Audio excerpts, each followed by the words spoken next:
నమస్తే ఫ్రెండ్స్, ఇవాళ sorry dropping ఎలా చేయాలో చూద్దాం.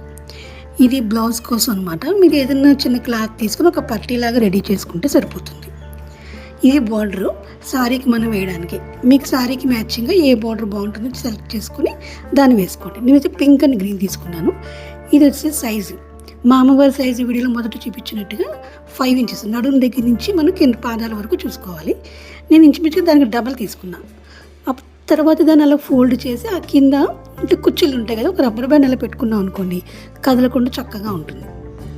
ఇది వచ్చేసి పైట కోసం మనం ఎలా పైట అలాగా ఫోల్డ్ చేసి పెట్టుకుంటామో అలాగే ఫోల్డ్ చేసి చక్కగా అక్కడక్కడ కొంచెం రబ్బర్ బ్యాండ్స్ కానీ ఇలాగేమో నేను పెట్టినట్టుగా క్లిప్స్ కానీ ఏమైనా ఉంటే కనుక పెట్టుకోండి.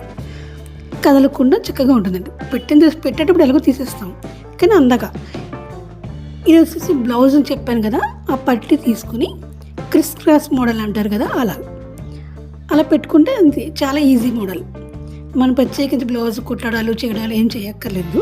అలా క్రిస్ క్రాస్ మోడల్ పెట్టేసుకుంటే సరిపోతుంది. అది కదలకుండా బ్లాక్ థ్రెడ్ ఒకటి తీసుకొని నేను కడుతున్నాను. మరి మిషన్ థ్రెడ్ కాదు, కొంచెం థిక్ థ్రెడ్, బైండింగ్ థ్రెడ్ అంటే మనకి ఇస్తారు, ఆ థ్రెడ్ యూజ్ చేసుకోండి. ఇది సారీ ఫోల్డ్ చేసి పెట్టుకున్నాం కదా ఆల్రెడీ, అది కరెక్ట్గా మనం ఎలాగైతే సారీ కట్టుకుంటామో అదే విధంగా అమ్మవారి నడుము దగ్గర పెట్టి బ్లాక్ థ్రెడ్ కొంచెం గట్టిగానే కట్టండి, లేకపోతే కదిలిపోతుంది. మనం కట్టేటప్పుడు ఇలాగ ఫోల్డ్ చేసినప్పుడు స్ప్రెడ్ చేసినప్పుడు కొంచెం కదులుతుంది. అందువల్ల కొంచెం గట్టి కట్టుకోండి. 2-3 టైమ్స్ రౌండ్ చుట్టి కట్టుకోండి. ఈ ప్రిల్స్ చక్కగా అమ్మవారి మనం ఎలా పెట్టుకుంటామో అదే విధంగా కొంచెం బాగా స్ప్రెడ్ చేసి పెట్టుకోండి. కానీ పెట్టే ముందు ఒకసారి ఐరన్ చేసుకోండి. ఐరన్ చేసుకుంటే కనుక చక్కగా మనం ఎలా పెడితే అలా చక్కగా నిలబడుతుంది. ఈ క్లాత్ వచ్చేసి నేను కాటన్ సిల్క్ తీసుకున్నాను. అదైతే మనం ఎలా పెడితే అలా మన మాట వింటుంది చక్కగాను.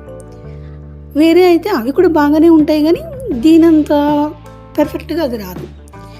ఎక్కువ నేను ఇదే యూజ్ చేస్తాను, అప్పుడప్పుడు వేరే కూడా వాడతాను అనుకోండి. అలాగే వెనకాల నుంచి మనం అయితే వెనకాల నుంచి ఎలాగైతే తీసుకుంటామో అదే విధంగా తీసుకోవడమే. మా అమ్మవారి చేయి కింద కొంచెం గ్యాప్ ఉంది. అలా గ్యాప్ ఉన్న మోడల్ అనుకోండి మూర్తి మనకి ఈజీగా ఉంటుంది. రకరకాల మోడల్స్ మన అమ్మవారికి సారీ కట్టచ్చు. గ్యాప్ లేకపోతే వేరే చాలా సింపుల్ మోడల్సే కట్టడానికి ఉంటుంది. ఇలా గ్యాప్ ఉన్న మూర్తి అయితే కనుక మీకు చాలా బాగుంటుంది.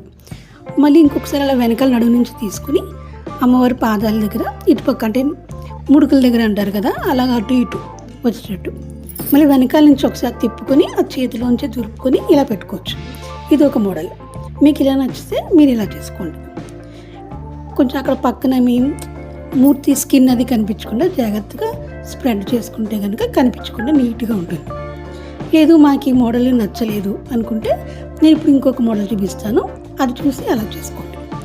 ఇప్పుడు ఇదిగో ఇలాగా వెనక నుంచి వచ్చిన తర్వాత మనం ఎలా పైడైతే వేసుకుంటామో అదేవిధంగా పైట్లాగా వేసేసి కొంచెం దగ్గరగా నొక్కుని కొంచెం మళ్ళీ తిరిగి బ్లాక్ థ్రెడ్ వేసుకొని దాన్ని ఫిక్స్ చేసుకోండి. ఇంకా కదలకుండా నీట్గా చక్కగా ఉంటుంది. మన అమ్మవారి మూర్తి సైజు నడుము దగ్గర నుంచి పాదాల సైజు కన్నా కొంచెం ఎక్కువ తీసుకుంటే మూర్తి మనకి పెద్దగా ఉన్నట్టు కనిపిస్తారు. చూసారా ఎంత చక్కగా పెద్దగా ఎంత బాగా వచ్చిందో. మీకు నచ్చితే ట్రై చేయండి ఫ్రెండ్స్. Thank you friends.